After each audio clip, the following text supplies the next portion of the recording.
थोड़ी शांति रखनी चाहिए। शांत बघा शांत मी काहीतरी बोलत नंतर बोलू।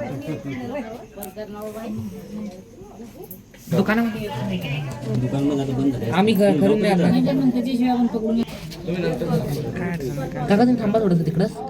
नमस्कार मित्रांनो, आपण लवाळा गावातील पोलीस पाटील माननीय श्री शरद इंगळे यांच्या घरी आहोत। अतिशय विषारी आणि जबरदस्त तंदुरुस्त साप इथे निघाला होता आणि रात्रीची वेळ आहे।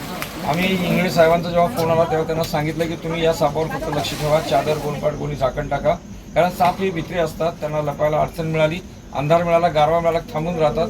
कोणताही साप स्वतःहून चावतच नाही, त्यामुळे सापाला घाबरू नका, त्याला मारायचा प्रयत्न करू नका। तो जर तुमच्या घरात उंदीर, सरडे, पाली, बेडूक यांच्या मागे आला असेल त्याला शांतपणे एखाद्या कोपऱ्यात बसू द्या।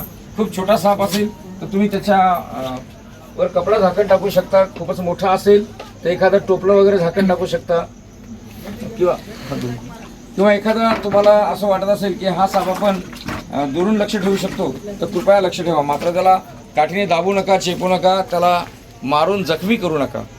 जवळच्या सर्पमित्राला किंवा वनविभागाला तुम्ही फोन करून असा साप यशस्वीरित्या पकडून देऊ शकता। मित्रांनो, सर्पमित्र वनिता बोराडे आज त्यांच्या खाजगी कामानिमित्ताने बाहेरगावी असल्यामुळे जसा फोन आला तसा रस्त्याने त्यांनी जवळजवळ 75 किलोमीटरचा प्रवास करून इथे कारणे ताबडतोब त्या उपलब्ध झाल्या। गाडीमध्ये आज स्नेक रेस्क्यू स्टिक अवेलेबल नसताना, सोबत कुठलंही साहित्य नसताना त्यांनी बाय हँड तो साप पकडला। मात्र असं कोणीही करू नका, कारण हे अशा पद्धतीने साप पकडणं अतिशय कुशल, तज्ज्ञ आणि निष्णात व्यक्तीचं काम आहे। प्रायोगिक पातळीवर साप पकडण्याचं साहस किंवा धाडस कोणी करू नका, ते धोकादायक होऊ शकेल। म्हणून मित्रांनो, जेव्हा एखाद्या घरामध्ये साप असतो आणि उपलब्ध साहित्य आपल्याला नसतं तेव्हा ऐन वेळेला एखाद्या घरगुती साहित्याचा सुद्धा आपण वापर करू शकतो। आपण बघतो ही इळण आहे, त्याला आपण इकडे तुत्त्या असं म्हणतात।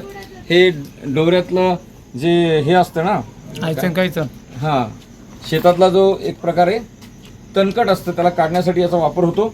आणि ऐन वेळेला हे स्टिक सारखायला थोडंसं हुक आहे। हे पारंपरिक अतिशय महत्त्वपूर्ण परंतु शेतकऱ्याच्या घरातील एक नेहमी उपयुक्त असं एक साधन आहे। या साधनाचा वापर करून त्याला स्नेक स्टिक बनवलं मॅडमनी आणि अतिशय हिमतीने, हुशारीने आणि तितक्याच तत्परतेने त्यांनी तो साप यशस्वीरित्या पकडला। मित्रांनो, उपलब्ध साधन सामुग्रीचा वापर करून धोक्यातून मुक्त होणे आणि त्याचं नियोजन करणे हे आपल्याला माहीत नसेल तर तुम्ही अचानक सापाला हात लावून उगाचच धोका पत्करून घेऊ नका। साप पकडण्यासाठी तुम्हाला चांगल्या प्रकारे आम्ही शिक्षण आणि प्रशिक्षण देऊ शकतो। आमची सोयरे वनचरे संस्था आहे। जे कोणी युवा असतील, 18 वर्ष वय पूर्ण असेल करून आमचा ट्रेनिंग घेण्यासाठी संपर्क करावा। मित्रांनो, आपल्यासोबत काही कॅलेंडर्स आहेत, आपण ते प्रातिनिधिक स्वरूपात देणार आहोत।